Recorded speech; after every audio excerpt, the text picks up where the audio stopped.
Hi, I'm Amit Thakur, Managing Partner with Mindshare Vietnam. It's been about 5 years in Vietnam, and it's been a great journey. And I would like to welcome you to the first series of MMA Talk Hub 2023.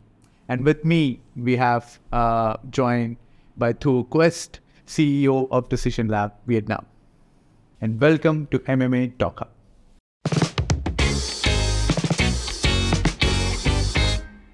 So we were chatting before, right? And I discovered that you were actually in Vietnam as a kid, and you actually started a business by yourself. Tell us more about that. So when I came to Vietnam at the beginning of the 90s, my mom, she was here in a UN project supporting returning refugees to Vietnam. So I found myself as a 9-year-old in Hue in central Vietnam. And I think it was my Vietnamese teacher there that inspired me within everything entrepreneurial.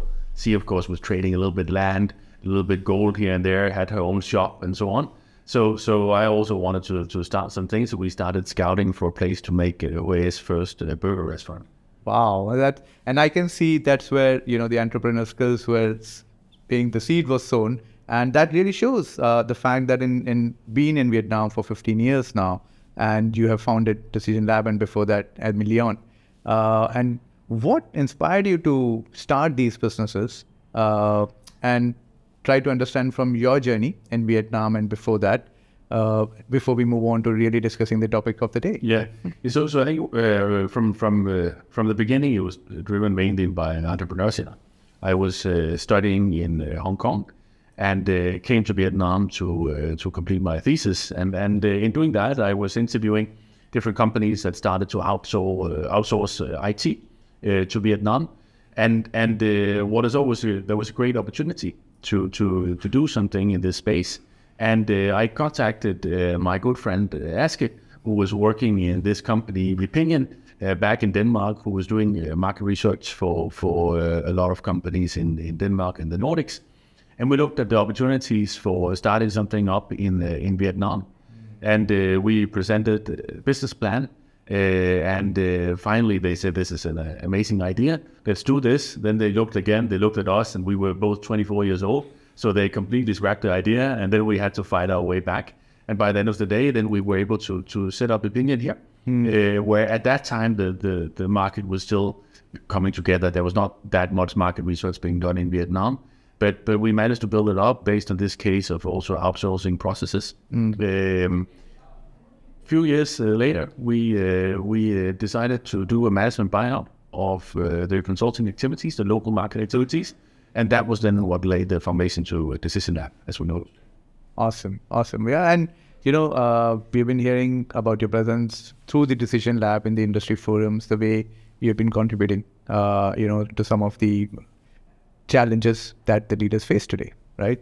And moving into that, something that both of us have been facing in our own environment, whether it's the market research or from a media agency point of view, and a lot of leaders that we both talk to from people who manage large businesses or small businesses, that the most critical thing that a leader has to go through almost every day is decision making, right? And whether it's strategic decision or tactical or even operational or people-led decisions, it has become even more critical today, right? Given the fact that there's so many dynamics involved, so much of data involved today, and especially after the pandemic, how things have evolved.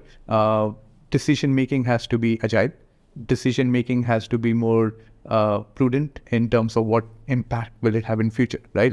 So with the known fact that that is how things are evolving, and that's where decision making is important even more for the leaders in today's time, I would want to ask you that how would you see these decision-making evolved over the past few years, especially after pandemic? And how does Decision Lab contribute or help and support the leaders today when they make these critical decisions? Yeah, I think it's a very, very interesting question. And I think also when it comes to our ability to predict and to make decisions as leaders, the pandemic has continued. I mean, it has been a 3-year period of volatility and uncertainty, and you can say if we I mean, I speak at several events where I'm asked to predict the future, right? And I think if one thing holds true, in these past 3 years is that any important event has been unpredictable.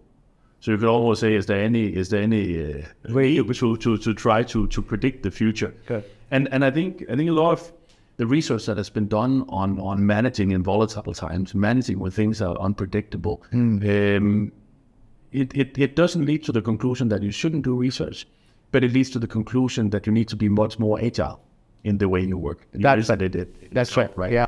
And what we try to do at Decision Lab, and what we have done basically since 2020 when we partnered with 𝐂𝐏𝐃𝐄, is to try and bring tools that enable a more agile way of doing research. So much more of the work we do now is not based on surveys we need to initiate, but is based on ongoing data points, data that we track every day.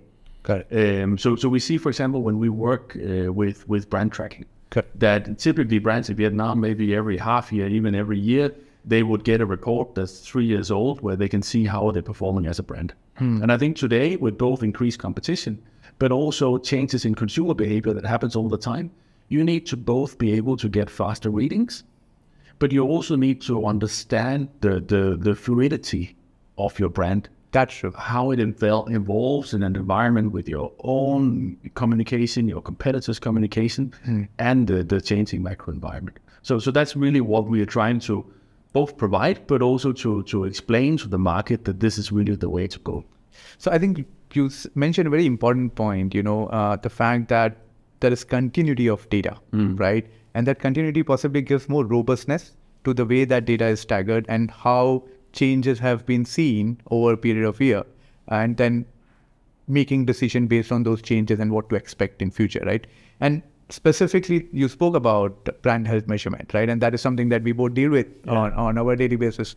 So tell us more about that. Tell us, how do you think any instance where that decision was taken based on those brand health metrics and tracking over a period of time, and that changed how that brand actually fared after that?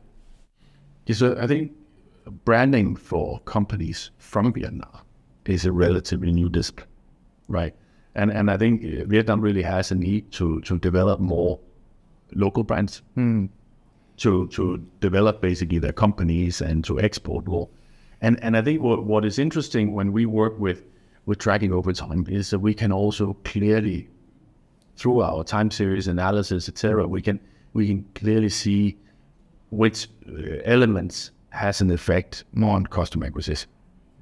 And I think there's not a marketer today who have not dealt with the question from a CEO about does it really work, right? Correct. Dealt with an even worse question from the sales director, right? On why are we making money to pay for whatever you are doing, right? Absolutely. And I think what is interesting here is that I think what the outside world often sees as branding is that creating, our Apple brand or Coca-Cola brand, right? But branding consists of a lot of different elements. That's right. And it boils down to reputation. It boils down to building loyal customers, etc. And that has a different value in different sectors. No one can live without any of these components. So I see it really as our job to, with concrete analysis and data, to showcase what are the elements of your brand that you need to focus on in order to build your business. I think it has been interesting to follow, for example, e-commerce in Vietnam. And e-commerce is particularly interesting because it's many of the players are regional as well. So we can compare to how Lazada and Shopee are doing as brands in Singapore, in Indonesia, Malaysia, compared to Vietnam. And this is an industry that's typically very performance focused, right? Very driven. Now we're seeing a situation where funds are drying a little bit up, and by the end of the day, the strongest ones will be able to stand in this competition. And I think what we've seen over time with Shopee and Lazada building these brands in Vietnam, building up equity, and I believe in the future months when they are having maybe a little bit less budget for advertising, we will really see the effect of having a strong brand, having a strong reputation. Customers believing in the quality, the ability to deliver over time, the ability to bring consistently valuable products, and that will prove valuable for these businesses. Awesome. Everything that you shared is so relevant in today's time because we face these decisions, or how do we move forward on a daily basis when we work and we decide media for our brands as well, right? But the interesting thing that you mentioned is, and I wanted to spend a little more time to understand that when these brand health track measurements are taken care of, right, there are few things that goes underneath, right, which is the panel itself. The fact that a lot of consumption on digital media has grown significantly in the last few years in Vietnam. Consumers have evolved using their mobile phones, using apps on mobile phones.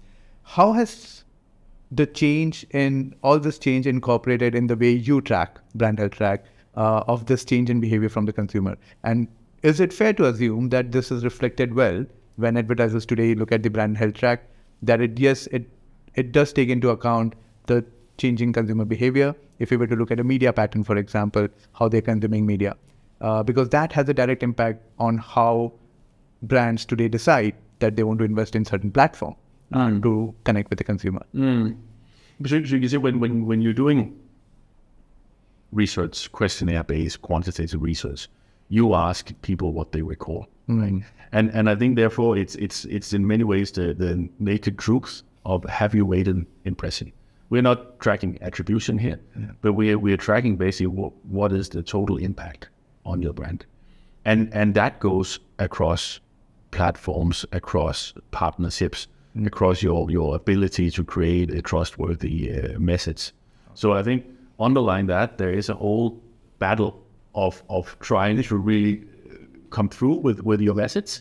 And I think we're going to discuss that a little bit more, right? In terms of how do we then analyze that, because that really requires new techniques to understand. And in fact, because sometimes the fact of how consumers actually like the brand or not is very directly shown in the way they experience a brand and they purchase a brand, right? And you talked about how e-commerce is evolving here and the amount of data that is used on a daily basis to grow the business. Yeah. So when we look at something like e-commerce, is there something different the way they track their businesses? Because it is very agile, very quick. They need to deliver a lot more focus on delivery on a more continuous basis versus a long-term growth business where there's a cycle, let's say of an FMCG product, or a monthly cycle or weekly cycle that you predict, and you know how sales are going to come in.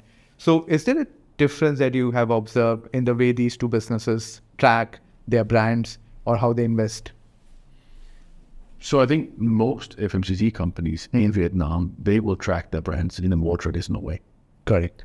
And for me, it's a bit of a question of whether this whole model of planning your campaign, building it up, testing it, launching, and then evaluating afterwards and see how it goes, whether, that is because of traditions in way of working, or whether it's actually beneficial to the cycle there. Because, I mean, we live in a time where communication is always on, where communication happens back to the company, across, and so on. So I think, I mean, FMCG has been, the heroes in creating today's way of marketing. But I think there is also a time where maybe they need to look a little bit at other sectors today that are doing small campaigns that are more looking at managing their reputation overall. And I would think that sector will be a little bit under pressure in the coming years to change that model, both in terms of the model of how they execute their marketing, how they communicate, but also in terms of how they manage their reputation, how they build, trustworthiness, originality into their brands. Correct. And the fact that digital consumption from a consumer lens is evolving, at the same time, there's a huge platformization that's happening around, right? And especially in Vietnam, the growth that we have seen in commerce, the growth that we have seen in social media presence itself, and the new formats, whether it's watching on connected TV, the same content, or a new content on OTT. So there is a significant change that's happening. How do you, from a measurement industry point of view, right? How do you make sure that this new formats, this new change, new platform, they're all included so that the advertisers or brand owners get a holistic understanding of how the brand is making or evolving?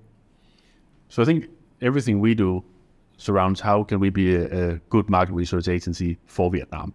And therefore, in the past few years, we've been publishing every quarter this report called the Connected Consumer, where we follow how the Vietnamese population is getting ever more connected. And maybe the fact that they're getting connected is the only thing that can't grow anymore, because the Vietnamese population is really, really connected nowadays. And I think it's a quite good example also when we spoke about FMCG and connecting, why is the media landscape changing? Why is the sales landscape changing? And what do you need to do to counter that? And I think in our latest reports, some of the recent things that's come up is especially in the area of reels and shorts. So I think there's not an ambitious brand manager or marketeer in Vietnam that hasn't looked into this format. But we're really seeing now that every social media channel is pitching in on this. TikTok is losing a little bit the advantage there. We see Facebook to a high degree taking over. So it's an interesting space where we can see this is really something that will continue to power how to connect with consumers for quite some time, but a little bit in a more diverse range of platforms. But speaking about TikTok, right, what has been a little bit interesting to see this time around is how fast this whole, new buzzword of shoppertainment is taking hold in Vietnam. That's right. Yeah, because I mean, e-commerce has been fighting a little bit to get back their buzz from the COVID times where they were really, really growing.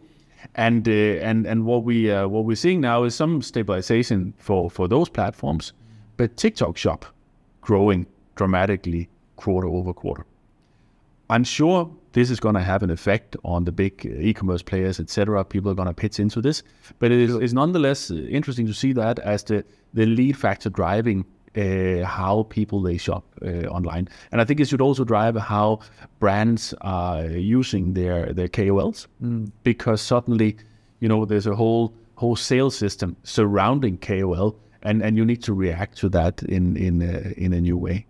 That's right. I think, again, the fact that these platforms are coming up and, even at the way we plan media, the way we invest and use these platforms to connect for our brands is so new. Because the way we are looking at the journey is the fact that each platform has its own strength where they excel and, which is unique, let's say, compared to somebody else. And a lot of these mediums and platforms have been used to connect directly with the consumers, putting out a brand message there and driving reach or driving awareness. But in recent times, some of these platforms have evolved in a way that they actually engage with the consumer. They actually are able to tell a story, right? And you made a good point of short and reels, because in today's times, I have a son who's a teenager now, and he has really no time to look for long content. They are all looking for short content, and that short content consumption makes all these platforms launch a new format. So it is challenging for us also to decide how to make sure that the brand's message is still said in a way that it is well accepted. And yes, the experience that people have had for decades when they go out for shopping with family, with friends, if it was not just shopping. And when I speak to the friends in the e-commerce industry, that's exactly what they want to create. So again, the shoppertainment point is very clearly landing into the space where it is not only about shopping, but creating a connection, engagement, giving them more besides just buying a product, a holistic experience, and that's shoppertainment. But if we are able to measure those and put our buck behind saying whether it is working or not, that's where we all depend on the solution that you have. So are there any specific metrics that you look at when you go back to the brand and saying, which one of these are working, which formats work, and from a revenue standpoint, because some of these are directly related to sales? So I think we've always worked in the space, and I think that goes for both of us, where we have a little bit more been helping the companies that are not naturally online. Because e-commerce, they live in a world of data. They get the data points on everything, and they can optimize performance, right? But I think more of the clients that you and we work with, they have this challenge of what exactly should I measure? how do I bring my product online? And I think when we look at the shoppertainment, it's actually interesting because it might actually solve some of the things we've been looking for clients that have been used to selling their products through retail or through spaces where you can create a better experience with the product. Correct. It's just a completely new way, but I think it might give answers to some of those quests. Okay. The challenge now is in this world where we use new channels, emerging channels, etc., is in terms of how do we track the effectiveness of this. Good. And we had we were the first ones in Vietnam to introduce a cookie-based tracking of do you reach your target audience, how effective are you in building your brand, do you generate brand lifts, and do you finally generate purchase. But now a lot of that got challenged, and that's why I like being an independent agency, because then we can shift our partners, right? So a lot of that got challenged when the GDPR happened, when the cookieless environments were more and more introduced, when the Apple smartphones will no longer accept the tracking, right? So we are a little bit in going from a world of where digital could track everything to a space where it actually becomes really difficult to compare. And what we have done recently is then to partner with Meta in this area, because Meta has interestingly jumped into the arena of marketing mix modeling.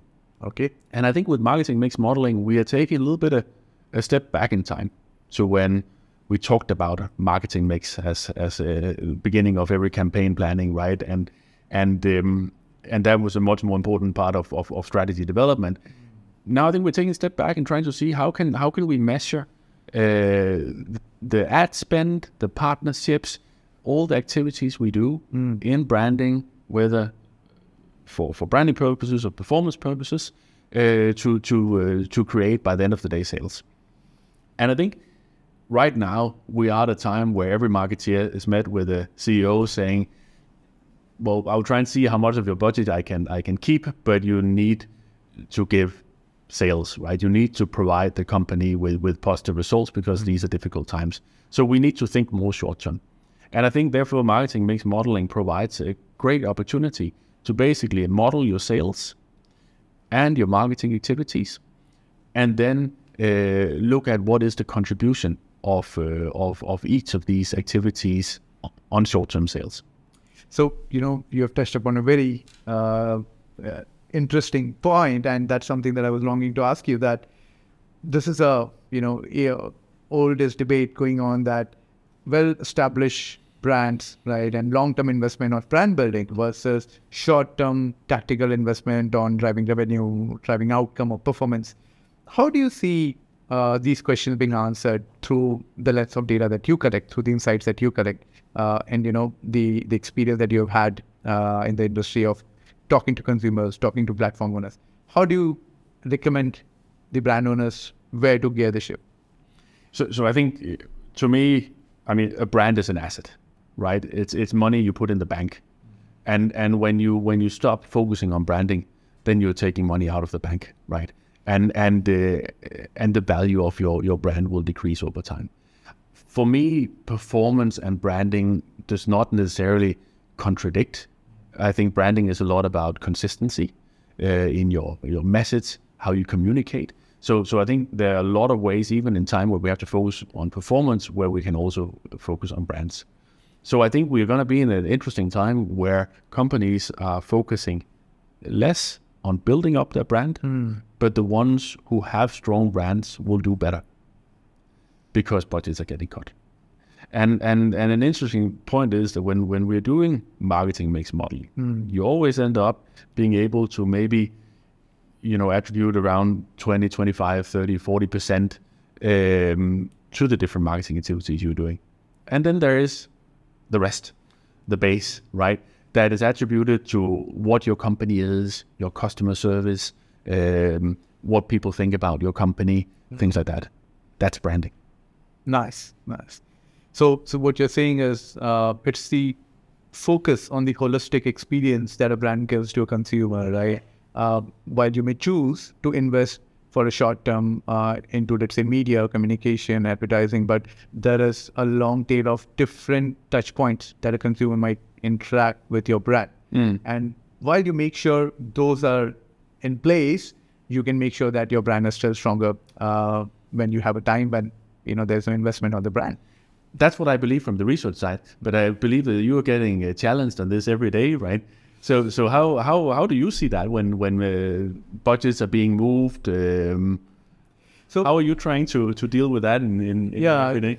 This is one of the most difficult questions to answer, and the way we have looked at it towards the fact that it's more situational, it's more contextual, because there is no right or wrong answer to this, right? But the way to play this game is win the game where it makes the brand at least stay same strength that it used to have before, but deliver on the revenue target, sales targets, right? So whenever we are pushed against the wall to make a choice of whether to invest on a brand right away, invest heavily on a brand for a certain period, we evaluate in the context where this question is asked. To give you an example, there are brands which are so heavily dependent on certain target audience to purchase them, that's a very niche segment that they try and target, right? Now, for these brands to build or invest heavily, creating large-scale awareness would not make sense. And what we spoke about before, the fact that commerce platforms are not just now shopping platforms, but they're giving experience as well. So for such brands, we make sure that they are seen, visible on, let's say, a commerce platform, not just for the part of purchase or selling the brand, but also giving experience. That in turn builds awareness and affinity for the brand, which finally leads to conversion, right? So we try and get a balance of what we need to invest behind in a portfolio of brands from a media lens, and invest behind long-term, more established, heavily penetrated brands. Yes, we need that sustenance. But for brands which target a small segment, are generally or have a huge revenue contribution from commerce, then we move our needle just to focus on commerce. And we don't really do the full funnel. It's more funnel-less approach that we have adopted. And that's what possibly is making us still stay in the game and making our brand still grow. Yeah, no, I definitely agree. And I think also what matters a lot here is what do you optimize towards? Correct. Right.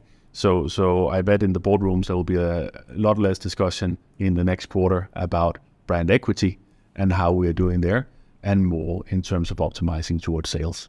True. And I think the fact that we both know, right, that this two factors of sales versus brand building also go hand in hand, because as you mentioned, that media is just one of the touch points that consumers see your brand, right? But they experience the brand in many other ways, and it's the opportunity for the brand owner to make sure that those experiences remain strong for the long-term equity of the brand. So on that note, we spoke about growth. And growth is, again, something that has come very strongly post-pandemic, because for those quarters, a lot of companies worldwide saw decline in consumption, decline in their top line or bottom lines, right? So coming and talking about growth in every board meeting, let me bring that question up to you, that when brand owners today come to you asking about future, how to map that future, how to decide what is the next step for my brand to take that growth leap, whether it's a new brand launch, whether it's for an established brand, what metrics do you look at to map that future opportunity? So I think that's a difficult question, but let me try and give you an example of where we are trying to move the conversation with many of the brands that we work with. I think now we work a lot in the finance space, right? And it's a very interesting market these days. We see in our latest research that everyone's competing with everyone in the minds of consumers, not so much in the minds of the brands yet, but I'm sure that will come. I think what is important to keep in mind if you are running any media budget or marketing budget in Vietnam is that we had an important birthday just a few weeks ago. Vietnam got its 100th million citizen, right? And to me, that is what are we now? 70-80% of those are online, right? We can target them. You can run big scale campaigns. Maybe now is the time to figure out precisely who you want to build your brand amongst. Correct. Because we are becoming a very populous country with a large and growing middle class and more spending power. Nice. And if you want to build a strong brand today, and you are not Unilever, then you really need to target your spending, and you need to be very aware of where that target group is going. And these are some of the things we have been having quite a few discussions with brands about during COVID and afterwards, because pre-COVID, most companies were still in the mindset of doing their users and attitude studies or segmentations like every 5 years. Okay. And change happens a little bit faster than that. It also happened faster than that before, but it happens even faster now. So what we are doing with one of the tools we have available is basically to have an ongoing study of consumer behavior in Vietnam. That's great. Yeah, so that at any point we can map the segments, and at any point you can enter with data updated just last Sunday, right? And start mapping out what are the attitudes. Are they discount hunters? Are they quality hunters? What kind of brands do they use? What kind of media touch points, e-commerce platforms, barriers, etc. And build the most successful both product development and campaign towards this target group. Nice. And I think that's what brands need to do when moving into an uncertain future. And let's be honest, it's going to be continue to be uncertain, right? Because again, everything that has shaped the past 3 years has been unpredictable. So it'll probably be the same for at least the coming year, right? Yeah. So I think it's about narrowing down on the target group that is dearest to you and where you believe you can grow your brand, and then develop products, solutions, services that are tailored to the needs of this group and spend within that area. Great. Okay. So, bringing all of these conversations from how we service or provide solutions to brand owners, how do we help them grow? Bringing back this conversation to our business, to your business, Thue. And what do you see as big challenges for the growth of your business, the industry that you work with in the research part? And what do you think will enable that growth? Or how do you think tech or anything else that will help you overcome challenges you have? So, I mean, we work in data, analytics, describing, interpreting results for our clients, right? And I Googled a few years ago, will my job be taken over by robots, right? And I think the result was around 76% chance. I Googled my wife's job as an architect, and that was sub 30. So there's no doubt whose salary we're going to live off in the future, right? That's good news for you. Yes, it's good news. So I think I'll have an easier life than she will. No, but I think we are in as market research and marketing analytics, we are definitely at the center of this change that AI is already bringing today. And I think this is going to be super interesting for us to follow and to react to. I think a lot of what we are doing in our strategy, focusing on being agile, on being connected or using connected data, and being decision focused, that's the right choices in a world that will be more and more driven by AI. Right. I think also we are seeing to a higher extent that global providers of research and consulting are getting more standardized. They are able to scale across markets with great success and great profitability. We as a Vietnam-focused company, we need to help clients with the challenges they have here and now and in this market. And I think therefore with an approach where we hire the smartest people in the market, we have good discussions with our clients, we apply our thinking to their concrete problem with global tools, and using AI will be a quite good, strong proposition for the future. As long as we keep, being open towards change. Right. And I think this is, people have compared it to when the car took over from the horse and so on. It's going to be a substantial change we're going to see over the next coming years. So you really need to not just be someone who embraces change, but really, really embrace it, right? And then I think we can make the jobs more interesting for our teams as well, because a lot of the simpler analytics we will be able to provide without so much human input, and it will be more about consulting, building analytical models, advising the clients, and I'm looking forward to that future. How does it look in media? I think everything that you said, you know, a lot of those are valid for a lot of industries and our businesses, and not so different for media, right? In fact, I see this, let's say, into two different ways in which we need to grow and what challenges, right? In the business of media, our product directly is the talent, right?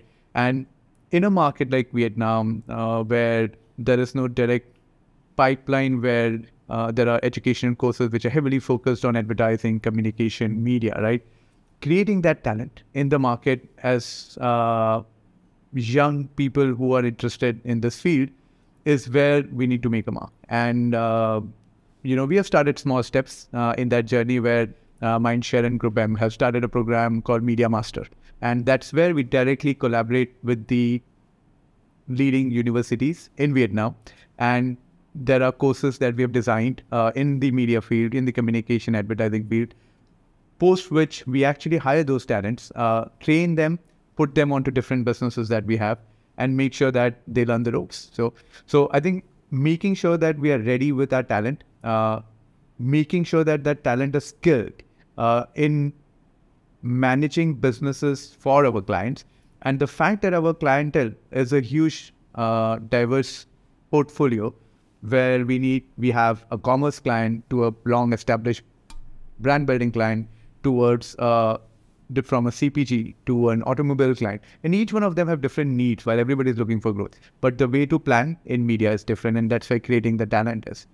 So that's the first part. And the second part, which you also mentioned, that brand owners and business owners are looking at us to tell them what the future is looking like, to help them grow and walk into that uncertainty with some bit of certainty, right? And to prepare for that certainty, you know, I couldn't agree more about AI. So the fact that AI is here today gives us or adds great value to our decision making, to the fact how we recommend what's going to be future looking like based on analysis, quick analysis, and large scale analysis of data and insights, right? So I think both these aspects of creating talent, skill talent pipeline, and the fact that we're able to predict based on past data with agility what the future looks like for our clients is something that we also want to work.